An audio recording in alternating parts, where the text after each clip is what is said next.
Dans mon église, je ne cesse d'encourager les gens en leur répétant, si vous voulez l'onction, parlez de Jésus à quelqu'un. Après tout, nous savons tous que nous sommes engagés contre Satan dans un combat pour les âmes. Or, si nous voulons lutter efficacement contre le diable, nous avons absolument besoin de l'onction. Je suis convaincu que si une personne ou une église cesse de servir le Seigneur, cesse principalement de témoigner de Jésus, l'onction la quittera. En effet, l'onction est donnée en vue du combat spirituel et la volonté de Dieu est que nous l'utilisions à sa gloire. Récemment, lors d'une réunion de semaine, le Seigneur m'a parlé et m'a donné un message puissant. L'Église doit se consacrer de toutes ses forces à témoigner dans son quartier et dans le monde. J'ai promis à mon assemblée que nous allions immédiatement commencer une série d'enseignements pour ceux qui en avaient besoin, afin que l'Église tout entière puisse activement rendre un témoignage puissant autour d'elle. Ce soir-là, j'ai relevé ces mots magnifiques d'Ésaïe, qui ouvrent le chapitre 61, « L'Esprit du Seigneur, l'Éternel, est sur moi ». Quels mots puissants! Jésus les employa au début de son ministère sur terre. L'Évangile de Luc dit que le Seigneur était « rempli d'Esprit Saint », ce qui surprend beaucoup de gens car ils ignorent que Jésus-Christ, qui était à la fois pleinement homme et pleinement Dieu, dut être rempli du Saint-Esprit afin de pouvoir livrer bataille contre Satan, comme c'est le cas pour nous. Dans ce passage, Jésus avait déjà reçu l'onction de l'Esprit lors de son baptême par Jean-Baptiste, à la suite de quoi il avait été tenté par Satan dans le désert. Puis il se rendit à Nazareth et entra dans la synagogue, selon sa coutume, et se leva pour faire la lecture. On lui remit le livre d'Ésaïe, raconte Luc, qu'il ouvrit au passage où il était écrit « L'Esprit du Seigneur est sur moi, parce qu'il m'a oint pour annoncer une bonne nouvelle aux pauvres, il m'a envoyé pour guérir ceux qui ont le cœur brisé, pour proclamer aux captifs la délivrance, et aux aveugles le recouvrement de la vue, pour renvoyer libres les opprimés, pour publier une année de grâce du Seigneur. » Luc 4, 18, 19. Luc nous dit que lorsque Jésus s'assit, les yeux de tous, dans la synagogue, étaient fixés sur lui. J'aime ce mot, fixé. Ils avaient ressenti la présence et la puissance de Dieu au milieu d'eux. Les instants qu'ils venaient de vivre les laissaient dans l'ébahissement. Puis Jésus leur indiqua pourquoi ils avaient ressenti la puissance de Dieu comme jamais auparavant. Aujourd'hui cette parole de l'Écriture, que vous venez d'entendre, est accomplie. Je suis celui-là, leur disait Jésus. Je suis celui qu'Ésaïe décrivait. Vous vous souvenez sans doute que, pendant tout son ministère, et même après sa résurrection, Jésus parla du témoignage que lui rendaient les Écritures. L'Ancien Testament annonce, de diverses manières, la venue du royaume et celle du roi. Jésus fit souvent allusion à ce témoignage, tout comme le firent les apôtres par la suite. C'est curieux, n'est-ce pas, de voir qu'apparemment, cette même foule qui avait admiré ses paroles, les yeux fixés sur lui, allait bientôt se lever et tenter de le précipiter du haut d'une falaise. Ce passage nous montre non seulement que l'onction était survenue sur le Seigneur, mais aussi qu'elle était survenue pour plus d'une raison. 1. Pour annoncer une bonne nouvelle, autrement dit pour prêcher l'Évangile. 2. Pour guérir ceux qui ont le cœur brisé.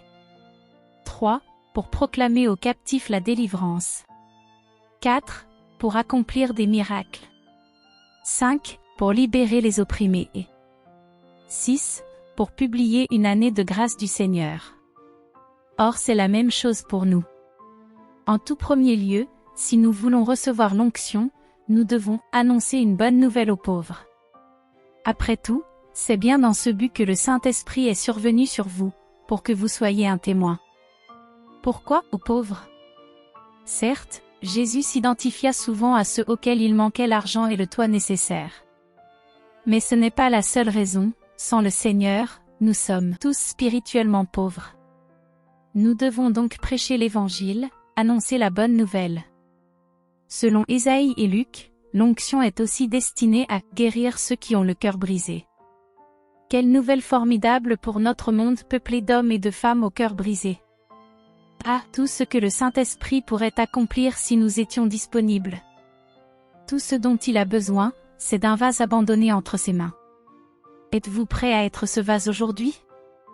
En lisant ces pages, demandez-lui de faire de vous ce vase maintenant. Sans l'onction, la prédication et le témoignage ne feront guère de bien à ceux qui ont le cœur brisé. Songez aux hommes, femmes et enfants que vous connaissez et qui sont accablés par des circonstances qui pourraient faire l'objet d'une guérison. Songez aux familles, aux divorcés, aux esseulés, aux exclus, aux suicidaires, aux miséreux, aux victimes de la bigoterie. On pourrait continuer encore longtemps la liste. Seule l'onction est capable de guérir le cœur de tous, hommes et femmes, c'est ce que déclare la Bible. Proclamez la délivrance. Le Seigneur Jésus reçut également l'onction pour proclamer aux captifs la délivrance. Les gens qu'il rencontrait étaient liés, torturés, ravagés par des démons. L'homme moderne a beau se moquer, le besoin de délivrance est encore plus grand aujourd'hui.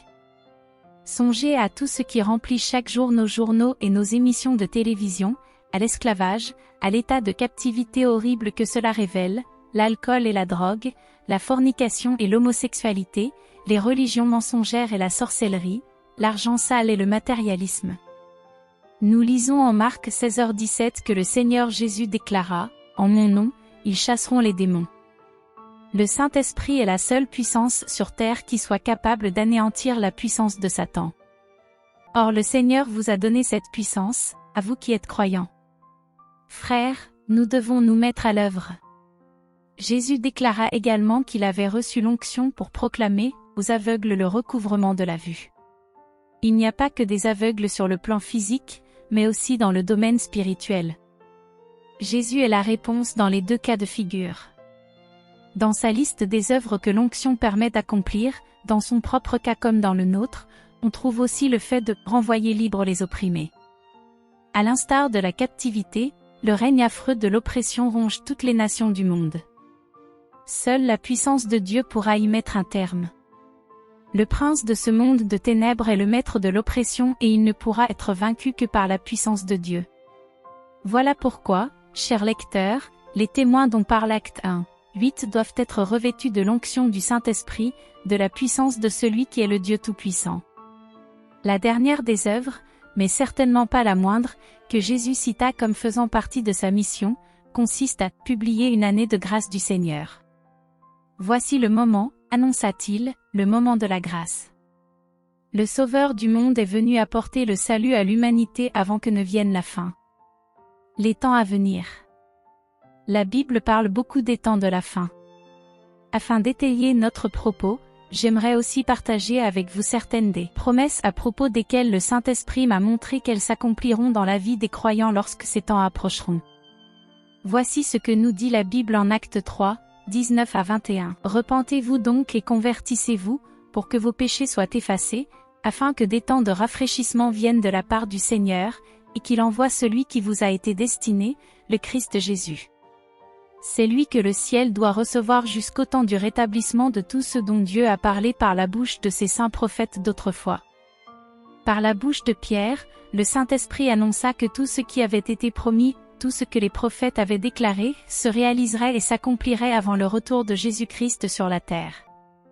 L'Esprit du Seigneur m'a conduit à Ésaïe 35 afin de me montrer ce qui a été promis aux croyants et qui va nous arriver très bientôt. Je souhaite vous faire part à présent de ce qu'il m'a montré. Surtout, n'oubliez pas que tout ce qui a été écrit sous l'Ancienne Alliance était l'ombre de ce que vous et moi recevons au cours de cette dispensation de la grâce. Nous vivons la réalité de ce que les prophètes de l'Ancien Testament ont déclaré. Voici les premiers versets d'Ésaïe 35. Le désert et le pays aride s'égailleront, la steppe tressaillira d'allégresse et fleurira comme un narcisse, elle se couvrira de fleurs et tressaillira avec chants d'allégresse et de triomphe, la gloire du Liban lui sera donnée, la magnificence du Carmel et de Saron. Ils verront la gloire de l'Éternel, la magnificence de notre Dieu, versets 1 et 2. Ayant grandi en Israël, je suis assez bien placé pour savoir ce que veut dire la Bible lorsqu'elle parle de désert.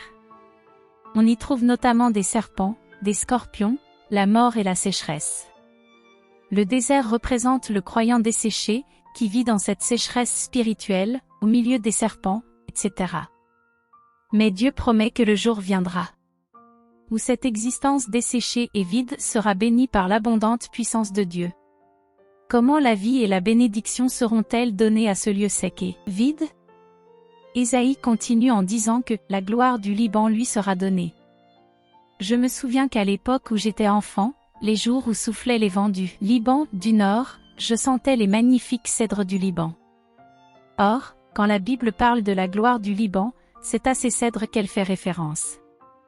Lorsqu'Ésaïe parle de leur parfum merveilleux, il annonce une nouvelle atmosphère engendrée par la présence de Dieu, atmosphère qui transformera votre désert, votre vie spirituelle, en un lieu caractérisé par la beauté et l'abondance. Ensuite, le prophète parle de la magnificence du Carmel et de Saron. De nos jours, dans l'Israël moderne, la vallée de Sharon, son nom actuel, est la plus fertile du Moyen-Orient et on y cultive des produits excellents et les plus belles fleurs de la région. Il en est de même pour le Carmel. En Ésaïe, cela fait référence à une nouvelle révélation de la parole de Dieu et annonce la graine qui sera plantée pour porter de beaux fruits.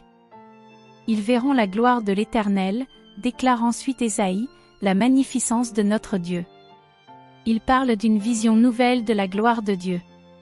Or qu'avons-nous constaté précédemment, au chapitre 7, concernant la gloire de l'Éternel? Vous vous souvenez que Moïse demanda à voir la gloire de Dieu en Exode 33, 18. Puis nous lisons en Exode 34, 5, 6 qu'il ne vit rien d'autre que les attributs de Dieu, sa personnalité. En d'autres termes, Ésaïe veut dire par là qu'il nous sera donné une vision nouvelle de Dieu lui-même. Par conséquent, en réunissant le tout, nous voyons que Dieu a prévu de créer autour de notre vie une atmosphère nouvelle, de nous donner une parole nouvelle venant du ciel, une révélation nouvelle découlant de sa parole et une vision nouvelle de lui-même. Lorsque cela arrivera, notre vie dans le désert, faite de mort et de sécheresse, sera transformée et deviendra la terre promise. Mais ce n'est pas tout, car Ésaïe poursuit ainsi au verset 3 et 4, « Fortifiez les mains languissantes et affermissez les genoux qui chancellent, dites à ceux dont le cœur palpite, fortifiez-vous, soyez sans crainte, voici votre Dieu, la vengeance viendra, la rétribution de Dieu, il viendra lui-même et vous sauvera. » On assistera à une évangélisation à l'échelle mondiale. Ceux qui ont été transformés par l'atmosphère nouvelle, la révélation nouvelle et la vision de Dieu nouvelle, fortifient désormais les mains languissantes et les genoux qui chancellent, disant au monde, « Soyez sans crainte, voici, Dieu vient pour vous sauver. » Bien sûr, cette prophétie fut annoncée à propos d'Israël à l'époque du millénium, mais, étant l'ombre de la réalité de l'époque néo-testamentaire, elle a une portée spirituelle pour vous et moi. Quand nous regardons tout autour de nous, nous voyons, certes, le désert, mais Dieu changera cette situation pour nous et nous assisterons à une évangélisation mondiale sans précédent lorsque nous irons annoncer l'Évangile au monde. Que dit encore Ésaïe à propos des conséquences qui se produiront lorsque ce désert aura été transformé? Regardez à nouveau les versets 5 et 6. Les aveugles verront, les sourds entendront, les boiteux sauteront et les muets chanteront. Voilà qui est miraculeux. La puissance surnaturelle de Dieu sera manifestée et permettra la guérison physique. Cela me rappelle le jour où, il y a bien des années, j'ai entendu Catherine Kuhlman prophétiser, dans son style inimitable, que le jour viendrait où, avant le retour du Seigneur, la puissance de Dieu serait si grande que tout le monde serait guéri. Il n'y aura pas un seul chrétien malade au sein du corps de Christ, déclara-t-elle. Puis, comme à son habitude, d'une voix théâtrale, le doigt pointé et la main sur la hanche, elle demanda, « Se pourrait-il que cela arrive aujourd'hui ?» Elle n'a pas vu arriver ce jour, bien sûr, mais il viendra. Le Saint-Esprit m'en a donné la conviction.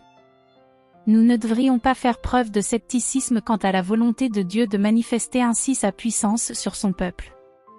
L'Écriture rapporte de nombreuses circonstances dans lesquelles Dieu répondit de manière surnaturelle aux besoins de son peuple, y compris par la guérison. Au psaume 105, 37, par exemple, nous lisons ces mots à propos des enfants d'Israël, lorsque l'Éternel les fit sortir d'Égypte. 1, 3 Et il n'y eut aucun infirme ou trébuchant dans ces tribus.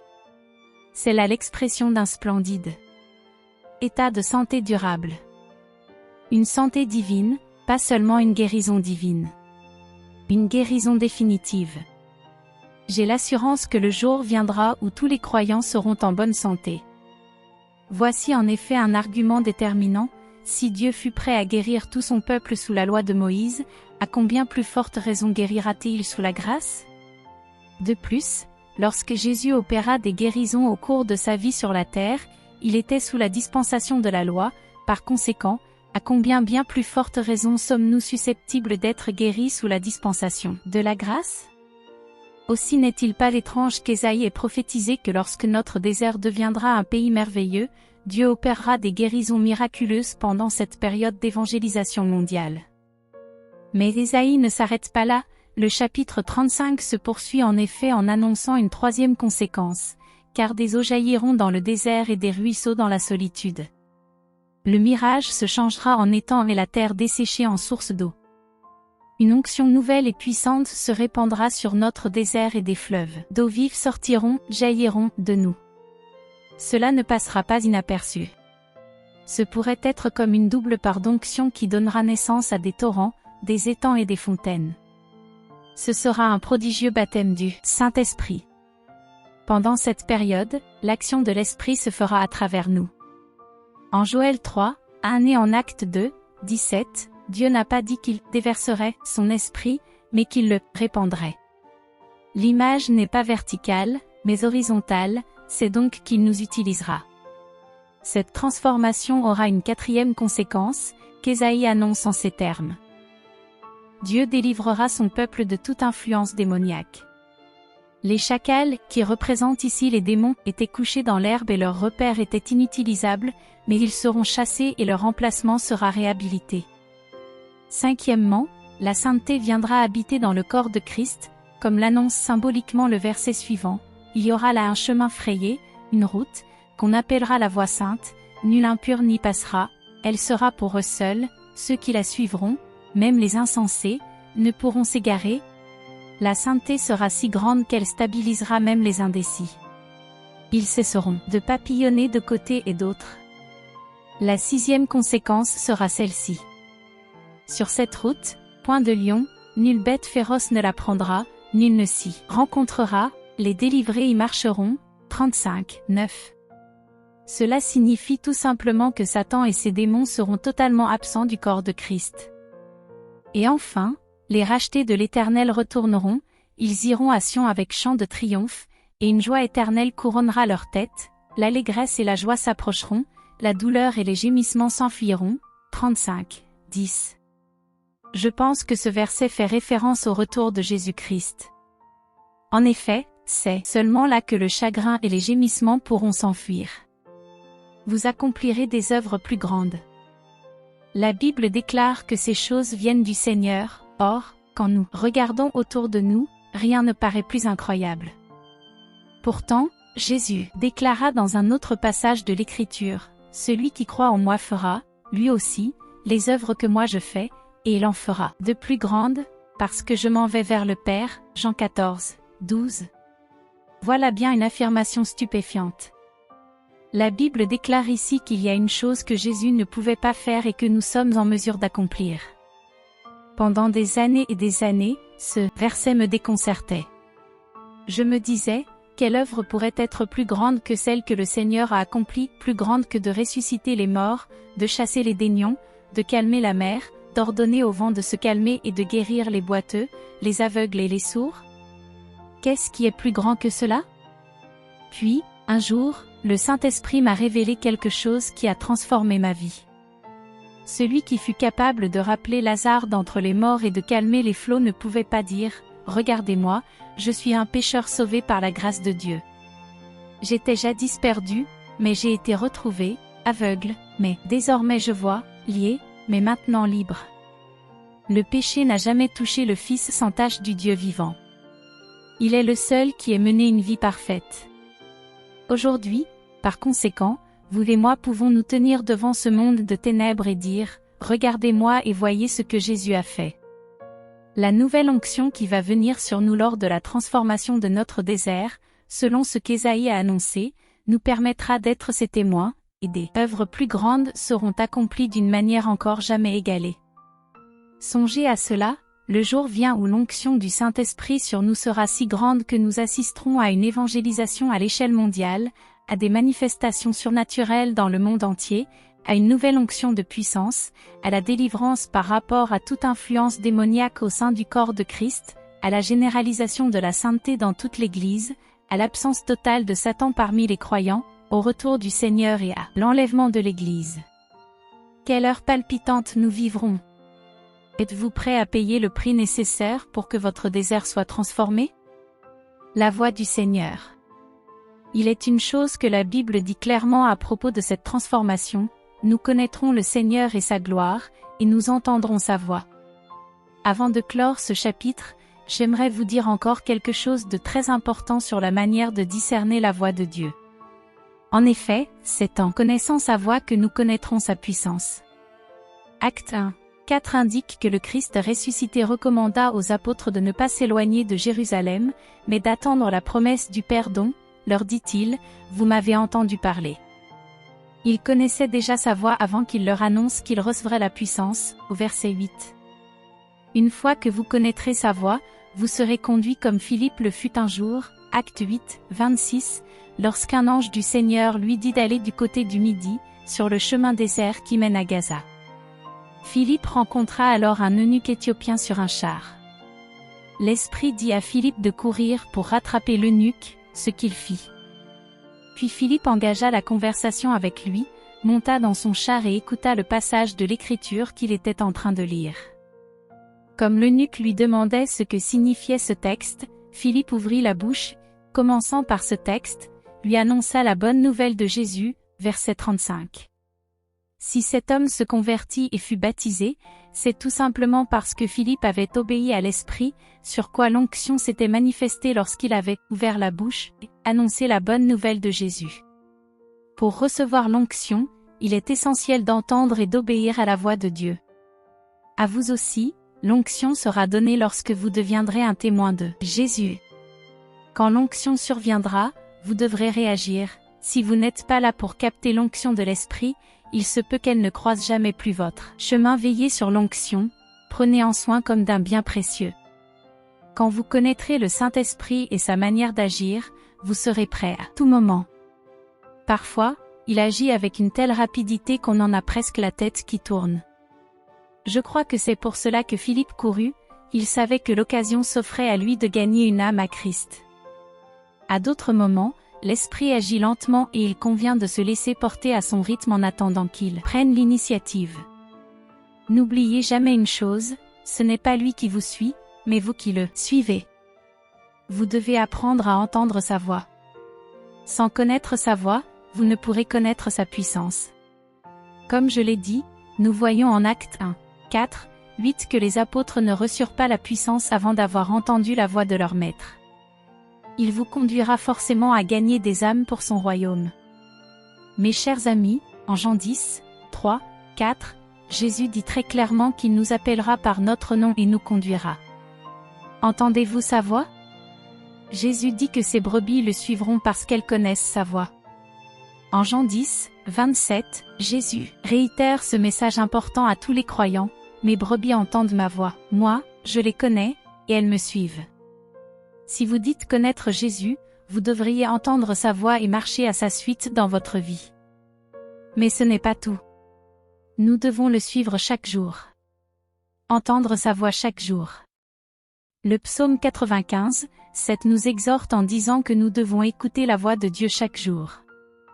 La question n'est pas de savoir si Dieu vous parle aujourd'hui, mais plutôt si vous l'écoutez vous parler aujourd'hui. Pourquoi les hommes n'entendent ou n'écoutent-ils pas un Dieu qui les connaît, les aime et désire les conduire dans sa paix?